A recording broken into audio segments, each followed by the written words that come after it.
Good evening friends. I hope आप सभी लोगों की पढ़ाई अच्छे से चल रही होगी। चलिए, हमारा टॉपिक चला था क्लास 10 मैथ का चैप्टर नंबर 4। चैप्टर में आता द्विघात समीकरण। द्विघात समीकरण क्या होती है, इससे रिलेटेड मैंने एक नेक्स्ट वीडियो अपलोड कर दिया है। वहाँ मैंने समझा दिया था द्विघात समीकरण क्या होती है और कैसे हम समीकरणों को पहचानेंगे कि द्विघात समीकरण इसका मानक रूप क्या होता है। ये मैंने सब कुछ अच्छे से वहाँ से डिटेल में बता दिया है। आज मैं प्रश्नावली 4.1 लेकर आया हूँ। अब देखिए 4 प्रश्नावली क्या करिए, इसका फर्स्ट क्वेश्चन कह रहा है जांच कीजिए कि क्या निम्न द्विघात समीकरण है। मतलब फर्स्ट क्वेश्चन में ही इतने सारे क्वेश्चन दिए गए हैं, आपको चेक करके बताना है कि क्या ये द्विघात समीकरण है या नहीं। तो अगर आपको याद हो तो अगर मेरा प्रीवियस लेक्चर देखें, प्रीवियस वीडियो, तो उसमें मैंने अच्छे से समझा दिया था, एग्जाम्पल के माध्यम से समझाया था कि कब हम समीकरण को पहचानेंगे द्विघात समीकरण है।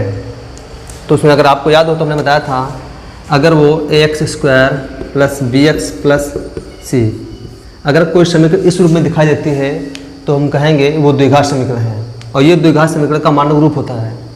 तो तुम्हें सवाल को सॉल्व करके कुछ इसी फॉर्म में लाना है। अगर वो इस फॉर्म में दिखाई दे रहा है तब तो हम कहेंगे वो समीकरण है। बात सुनो, मतलब द्विघात समीकरण है तो हमें ऐसा दिखाई देना चाहिए, मतलब इस रूप में वो दिखना चाहिए। तो इस पर भी मैंने समीकरणों को पहचानना या निकालना, इस पर भी मैंने इसके नेक्स्ट वीडियो में एग्जाम्पल के माध्यम से समझाया था। उसी टाइप के भी सवाल हैं। तो चलिए एक एक करके क्वेश्चन सॉल्व करते हैं, देखते हैं पहचानते हैं द्विघात समीकरण है या नहीं है। तो चलिए देखते हैं, पहले फर्स्ट क्वेश्चन सॉल्व करते हैं।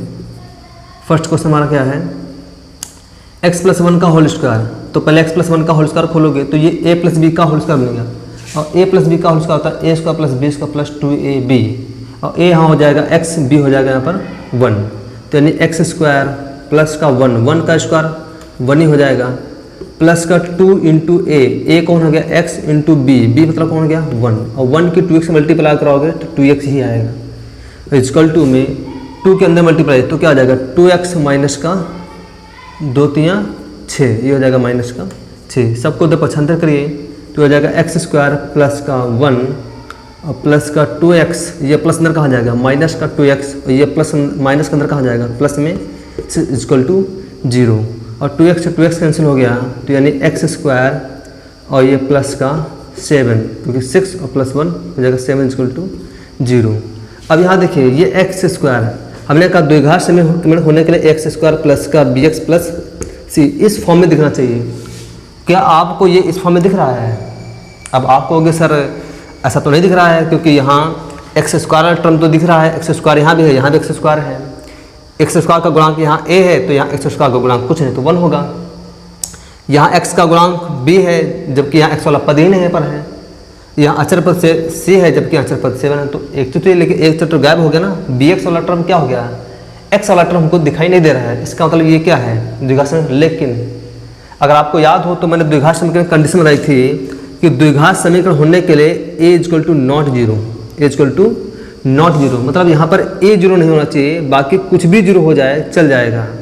बस सुनो, तो अगर यहाँ b वाला टर्म नहीं है तो इसका मतलब b वाला टर्म क्या, इसको हम लिख सकता हूँ x² प्लस का जो b वाला टर्म गायब उसको लिख सकता हूँ 0x प्लस का 7 इक्वल टू 0।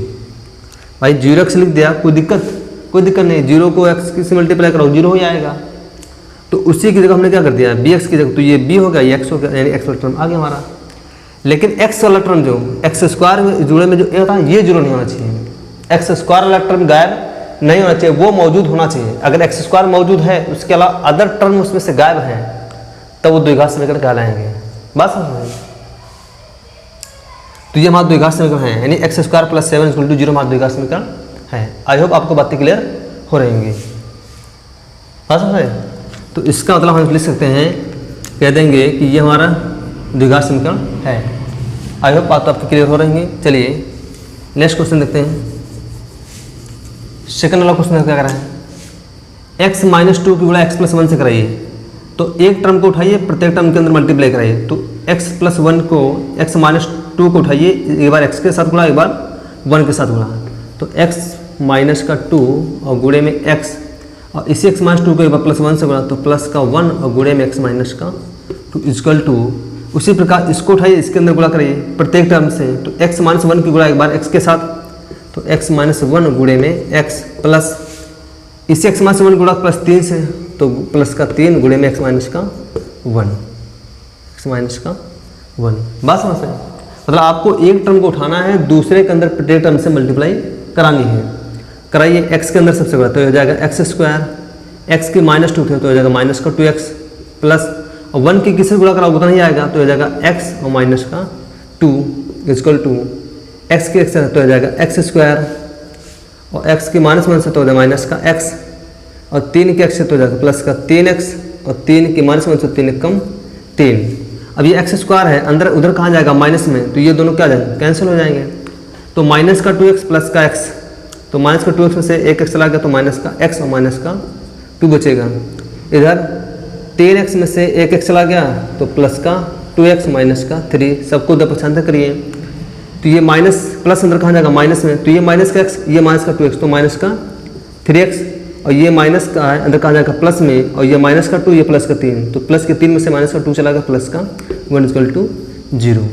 अब इसमें देखिए तो ये हमारा स्टैंडर्ड मानक द्विघात समीकरण ax² plus bx plus c जैसा नहीं दिख रहा है।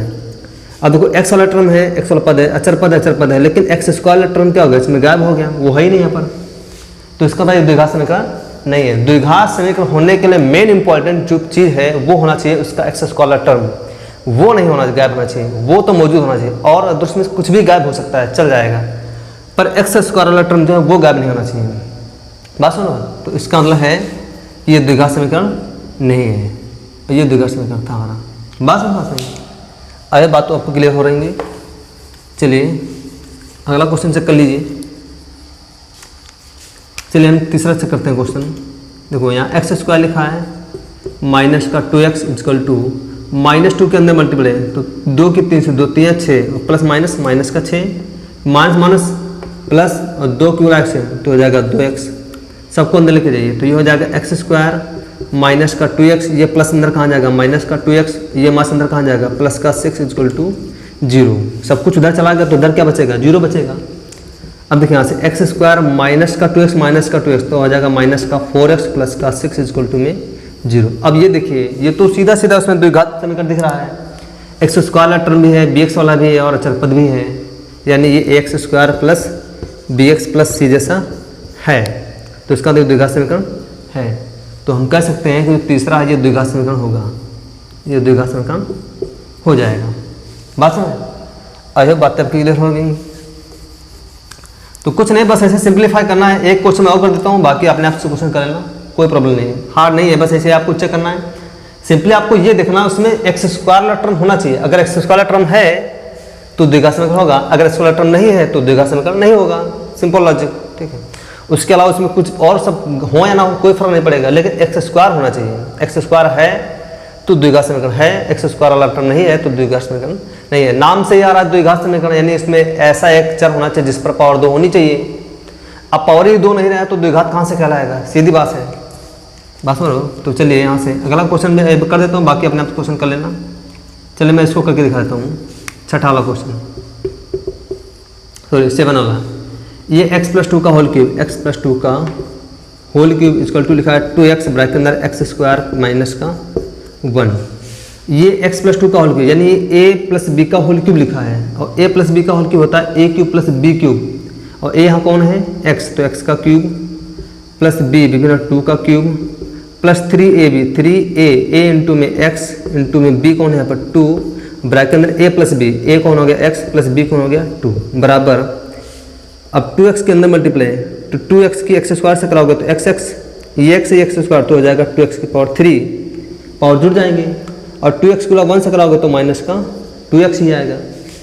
अब ये हो जाएगा, अब x⁻3 और यहाँ से इसको तो हो जाएगा x की, देखो ये -2x⁻3 है, अंदर कहाँ जाएगा माइनस में, क्योंकि प्लस अंदर कहाँ जाएगा माइनस में, तो ये x⁻3 ये -2x⁻3 और 2 दूनी 4 दूनी 8 और ये 2 3 6 गुणे x, तो ये हो जाएगा 6x प्लस का 6x ब्रैकेट अंदर x प्लस का 2 बराबर में ये माइनस ये उधर चला गया था ना, तो उधर माइनस चला गया था, ये माइनस अंदर कहाँ जाएगा प्लस का 2x बराबर में 0। अब देखिए यहाँ से 2x⁻3 में से x⁻3 निकल गया तो माइनस का x⁻3 बचेगा, क्योंकि ये x⁻3 2 है और यहाँ x⁻3 1 है, तो 2 में से 1 चला गया तो एक x⁻3 बचेगा, वो भी माइनस का बचेगा क्योंकि माइनस की संख्या ज़्यादा है। अब प्लस का 8 और 6 के अंदर गुणा, तो 6 की एक्स स्क्वायर एक्स से, तो एक्स स्क्वायर तो हो जाएगा 6x स्क्वायर। 6 की 2 से तो 6 दूनी 12 और गुणे में x प्लस का 2x बराबर में 0, तो ये -x की पावर 3 और फिर लिखेंगे प्लस का 6x स्क्वायर और 12x 2x प्लस का 14x प्लस का 8 बराबर में 0। अब इसको सॉल्व करने पर देखिए एक्स स्क्वायर वाला टर्म तो मौजूद है, लेकिन उसके अलावा इसमें x की पावर 3 भी आ गया, x की पावर 3, तो यानी ये त्रिघात बहुपद बन गया, यानी द्विघात समीकरण नहीं है। मतलब पावर 2 होनी चाहिए, उसके अलावा पावर उससे ज़्यादा नहीं होनी चाहिए उसमें, उस समीकरण में पावर 2 से ज़्यादा नहीं होनी चाहिए। तो यहाँ 2 से पावर ज़्यादा आ ही रही है, तो इसका मतलब द्विघात समीकरण नहीं है, केवल पावर 2 होनी चाहिए।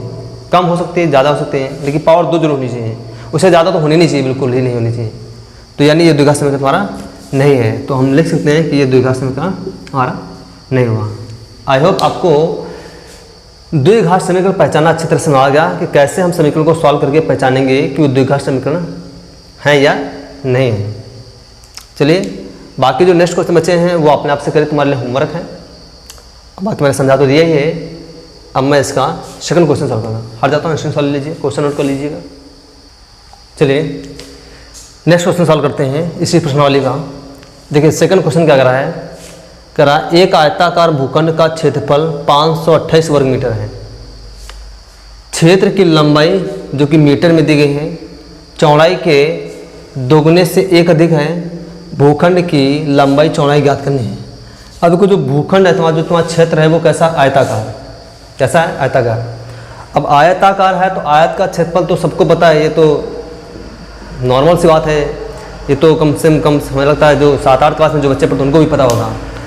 तो आयताकार क्षेत्र, आयत का क्षेत्रफल क्या होता है, लंबाई गुणे चौड़ाई।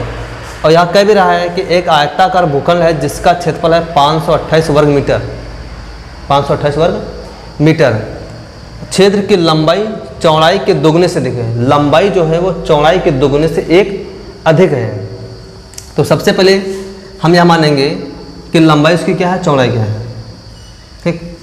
देखिए यहाँ से लिखेंगे माना, यहाँ पर क्वेश्चन लिखेंगे माना। तो क्वेश्चन कह रहा है क्षेत्र की लंबाई, क्षेत्र की लंबाई जो है चौड़ाई के दोगुने से 1 अधिक है, लंबाई चौड़ाई के दोगुने से 1 अधिक है, यानी कह रहा है कि जो लंबाई है वो चौड़ाई के दोगुने से 1 अधिक है। यानी अगर हमें चौड़ाई पता हो उसका दोगुना कर दे, उसमें 1 जोड़ दे तो हमें लंबाई मिल जाएगी। ये तो क्वेश्चन कह रहा है भाई, क्वेश्चन तो ये कह रहा ना कि जो लंबाई है वो चौड़ाई के दोगुने से 1 अधिक है, लंबाई चौड़ाई के दोगुने से 1 अधिक। तो जैसे मान लीजिए अगर चौड़ाई 10 है तो 10 का दोगुना 20 और 20 और 1 21, यानी लंबाई कितनी हो जाएगी, लंबाई हो जाएगी 21। बात आसान हुई। तो यहाँ सोचना ये है कि तुम्हें मानना क्या है, किसको x मानना है, किसको हमें मानना, ये चीज़, ये सबसे मेन इंपॉर्टेंट है, यही सोचना है भाई। अगर मानने को तो हम देखो लंबाई नहीं पता है, चौड़ाई भी नहीं पता है, तो हम चौड़ाई को भी x मान सकते हैं, लंबाई को भी x मान सकते हैं, दोनों बातें हो सकती हैं। लेकिन किसको मानना ज़्यादा इजी रहेगा सॉल्व कर, इस बात पर ज़्यादा फोकस लगाना है। यही मेन कॉन्सेप्ट इसमें दिमाग डालना है कि किसको हम x माने सबसे ज़्यादा बेटर रहेगा, एक क्वेश्चन बनाने में ज़्यादा आसान रहेगी, समीकरण बनाने में ज़्यादा आसानी रहेगी और क्वेश्चन को सॉल्व करने में आसानी रहेगी। ये चीज़ सोचना सबसे मेन इंपॉर्टेंट है। अब उसको ऐसे ही सोचना है जिससे कह रहा है, अब आप कॉमन से लगाना है, कह रहा है कि लंबाई जो है वो चौड़ाई के दोगुने से 1 अधिक है, तो लंबाई जो है चौड़ाई के दोगुने से अधिक है। तो अगर चौड़ाई पता हो उसी का दोगुना कर देंगे, उसमें 1 जोड़ देंगे तो वही तो लंबाई आएगी। यानी हमें क्या पता होना चाहिए, चौड़ाई पता होना चाहिए। तो चौड़ाई को हम x मान लेते हैं, तो बाकी लंबाई तो उसका दोगुना हो ही जाएगी। बात समझ, तो यही लिखेंगे माना, ठीक है। क्वेश्चन लिखेंगे माना आयताकार भूखंड की चौड़ाई वो हमने मान ली x मीटर, चौड़ाई का x मीटर, आयताकार भूखंड की चौड़ाई x मीटर है, तो लंबाई क्या हो जाएगी, आयताकार भूखंड की लंबाई। तो लंबाई कह रहा है कि चौड़ाई की 2 गुने से 1 अधिक है, लंबाई चौड़ाई के 2 गुने से 1 अधिक है, तो चौड़ाई हो गई x इंटू गुणे 2 प्लस का 1, यानी ये 2x प्लस का 1। ये हमारी क्या आ गई, ये हमारी लंबाई, लंबाई 2x प्लस 1 है और चौड़ाई हमारी क्या है, वो हमारी x है। अब क्वेश्चन कह रहा था एक आयताकार भूखंड का क्षेत्रफल इतने वर्ग मीटर है। अब को आयत का हमें चौड़ाई भी पता है, आयत की लंबाई भी पता है, तो क्षेत्रफल निकाल सकता हूँ क्योंकि क्षेत्रफल बराबर होता है लंबाई गुणे चौड़ाई। तो लिखेंगे आयताकार भूखंड का क्षेत्रफल, आयताकार भूखंड का क्षेत्रफल, और क्षेत्रफल है कितना 528 वर्ग मीटर। ये आयताकार भूखंड का क्षेत्रफल है। और आयत का क्षेत्रफल लंबाई गुणे चौड़ाई, लंबाई गुणे चौड़ाई होता है 528 वर्ग मीटर। लंबाई कितनी है, ये हमारी है 2x प्लस का 1 गुणे चौड़ाई कितनी हमारी है वो हमने x माना था, बराबर 528 वर्ग मीटर। x के अंदर मल्टीप्लाई कर दो तो ये हो जाएगा 2x स्क्वायर, x की 2x है तो 2x स्क्वायर प्लस x की 1 से तो हो जाएगा x बराबर 528। ये प्लस अंदर कहाँ जाएगा माइनस में, तो 2x स्क्वायर प्लस का x माइनस का 528 बराबर में 0। ये हमारी क्या बनेगी, ये हमारी द्विघात समीकरण बनेगी, हमारी द्विघात समीकरण। अब यहाँ से इसी x का हम मान निकालेंगे। तो इसका मान निकालने के लिए कई सारे मेथड हैं, या तो यहाँ सिर्फ द्विघात करने वाला लगा दीजिए उससे भी निकल आएगा, या तो इसका गुणनखंड करिए। तो अभी हम गुणनखंड ही करेंगे, गुणनखंड माध्यम से ही सीखेंगे। तो चलिए गुणनखंड कैसे करते हैं। हमने कहा था ना सबसे लास्ट वाले पद को जो x स्क्वायर का गुणांक है उसको अचर पद से मल्टीप्लाई कराइए। तो 2 को 528 से मल्टीप्लाई कराओगे, 528 से 2 को, तो कितना हो जाएगा 8 दूनी 16 के 6, 2 दूनी 4 1 5, ये हो जाएगा 10 यानी 1056। यानी 2 को 528 से गुणा कराओगे 1056 आएगा। और 1056 का इस हिसाब से गुणनखंड करिए कि जोड़ने पर या घटाने पर कितना आ जाए, 1 आ जाए, क्योंकि x स्क्वायर का गुणांक, भाई गुणनखंड क्या करते हैं कि जो x स्क्वायर का गुणांक हमें वो लाना होता है। तो x स्क्वायर का गुणन कितना लिखा है, कुछ नहीं तो 1 लिखा होगा। और उसी 1 को मतलब आपको 1056 समझो कि अब यहाँ 528 नहीं है, अब यहाँ 1056 हो गया, पर लिखना आपको 528 ही है, ठीक। और यहाँ बचा 1, अब इस 1 का इस हिसाब से फैक्टर करिए कि घटाने पर 1 आ जाए और मल्टीप्लाई करने पर 1056 आ जाए। तो इसको करने के लिए सिंपल मेथड यही होता है, जब आपको दिमाग ना लगे तो आप इसका गुणनखंड कर लीजिए। क्या गुणनखंड, वहाँ से आसानी हो जाती है।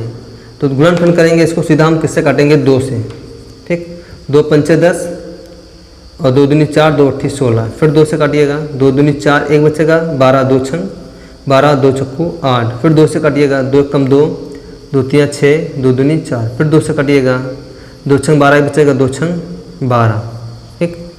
फिर 2 से काटिएगा, 2 3 6, 2 3 6, अब 3 से कटेगा, 3 कम 3, और फिर 11 से कटेगा, 11 कम 11, ठीक। अब यहाँ से देखेंगे, 2 दूनी 4, 4 दूनी 8, दूनी 16, 16 दूनी 32 और 11 3 33, यानी 33।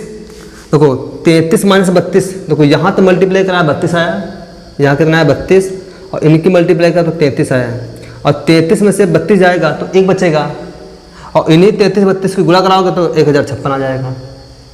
बात है ना सही। तो आपको यही करना है पर है। तो यहाँ लिखेंगे 2x square, 1 minute, 2x square plus यहाँ लिखेंगे 33x, यहाँ लिखेंगे 33, 1 मिनट, 33x माइनस का 32x माइनस का 528 बराबर में 0। आई होप बात आपको क्लियर हो रहेंगी, ठीक है। आपको 1056 का गुणनखंड करना है, फिर यहाँ जोड़ा बनाना है, आपको यहाँ दिमाग लगाना है कि अगर इन दोनों की यहाँ तक गुणा कराते हैं तो 32 आता है, यहाँ गुणा कराते हैं इन दोनों की तो 33 आता है, और फिर 33 में से 32 घटाएंगे तो 1 आ जाएगा, और हमको 1 लाना भी है, और उन्हीं दोनों की गुणा कराओ तो 1056 आ जाए। अब 32 और 33 गुणा कराइए 1056 आ जाएगा। बात सुनो। तो चलिए ये हमें मिल गया यहाँ से। अब यहाँ से हल कर लेते हैं। यहाँ से देखो इन दोनों में क्या मिल जाएगा कॉमन, आपको कुछ कॉमन नहीं मिलेगा, केवल x कॉमन मिलेगा, 2 तो मिलेगा नहीं, तो यहाँ से x कॉमन ले लीजिएगा। अंदर बचेगा कितना 2x, क्योंकि एक x निकल गया तो 2x बचेगा, प्लस का यहाँ से x निकल गया तो 33 बचेगा, और यहाँ से कुछ नहीं तो एक माइनस कॉमन मिल जाएगा, तो माइनस कॉमन ले लीजिए, और साथ में 32 भी कॉमन मिल जाएगा, तो 32 यहाँ से कॉमन ले लीजिए। 32 नहीं मिलेगा 16 मिल जाएगा, तो यहाँ से माइनस का 16 कॉमन लेंगे, इन दोनों में माइनस का 16 कॉमन लेंगे, तो 16 दूनी 32, यानी यहाँ बचेगा 2x, और फिर यहाँ बचेगा कितना और 16 जो इसमें से भाग करोगे यहाँ बचेगा 33, यानी माइनस का प्लस का 33 बराबर में 0। बस भाई यहाँ से x कॉमन मिला, x कॉमन ले लिया तो 2x बचेगा प्लस का 33 बचेगा। अब सीधी बात है, अब यहाँ 16 क्यों, 32 कॉमन क्यों ले लेगा, 32 कॉमन नहीं मिलेगा, सीधी बात है, क्यों नहीं मिलेगा, क्योंकि जब यहाँ 2x प्लस 33 आया तो जैसे अंदर भी 2x प्लस 33 ही आएगा, ताकि ये दोनों कॉमन मिल सके। इसलिए सीधी बात है, जब 32 है तो यहाँ पर हमको 16 ही कॉमन लेना पड़ेगा, तभी तो यहाँ 2 बचेगा, इसलिए 16 कॉमन, तो 16 दूनी 32 यानी यहाँ पर 2x बचेगा। और यहाँ भी माइनस, यहाँ भी तो मैंने माइनस कॉमन ले लिया, तो माइनस का 16 कॉमन ले लिया और 16 दूनी 32 यानी 2x, और 16 को भाग करेंगे 528 तो यहाँ 33 आ जाएगा। बस नहीं, अब ये दोनों क्या मिल जाएंगे कॉमन, तो यहाँ 2x प्लस 33 हमने क्या ले लिया कॉमन, यहाँ क्या बचेगा x या माइनस का 16 बराबर में 0। आई होप आपको बातें क्लियर हो रहेंगी। चलिए अब इस x को एक बार इसके बराबर, एक बार इसके बराबर, तो यहाँ 2x प्लस 33 बराबर में 0, यहाँ x माइनस 16 बराबर में 0। अब यहाँ से x का मान निकालोगे यहाँ से, तो ये प्लस में कहाँ जाएगा माइनस, तो 2x बराबर माइनस का 33, और ये गुणे में इधर कहाँ जाएगा बट्टे में, तो यानी x बराबर माइनस का 33 बट्टे में 2, और यहाँ ये माइनस अंदर कहाँ जाएगा प्लस में, यानी x का मान प्लस का 16 और x का मान माइनस का 33 बट्टे 2। अब देखिए यहाँ से x का मान 16 यहाँ पर आया, यहाँ पर आया है x का मान माइनस का 33 बट्टे 2। अब आपको इसको लेना, इसको लेना, तो ध्यान में जो हमारी डिस्टेंस होते हैं ना, मात्रक वगैरह कोई भी वैल्यू होती है ना, वो माइनस नहीं होती है, वो सब प्लस में ही होते हैं। तो आपको पॉजिटिव मान लेना, नेगेटिव को मान को नेगलेक्ट कर देना है, इस बात का ध्यान रखना। जब भी आंसर x के 2 मान आएंगे, आपको उसमें से माइनस वाली वैल्यू को हटा देना है, प्लस वाली वैल्यू को लेना है, क्योंकि दूरियां ना, डिस्टेंस वो कभी माइनस नहीं होता। आप कभी ऐसा नहीं कहोगे कि हाँ वो माइनस का 20 किलोमीटर चला, वो माइनस का जो ट्रेन है वो माइनस का 20 किलोमीटर चल गई, ट्रेन माइनस का 10 किलोमीटर चली, ऐसा कभी कहते हो ना, ऐसा तो नहीं कहते हो ना। तो जब भी कोई मापन वाली आपको वैल्यू लेना ना, तो आप कभी इसको माइनस नहीं कहोगे, क्योंकि आप कभी ये नहीं कहते हो कि हमको माइनस का 2 कीजिए, 2 किलोग्राम चीनी दे दो, माइनस का 1 किलोग्राम या माइनस का 1 लीटर हमको दूध दे दो, ऐसा तो कभी कहते नहीं हो।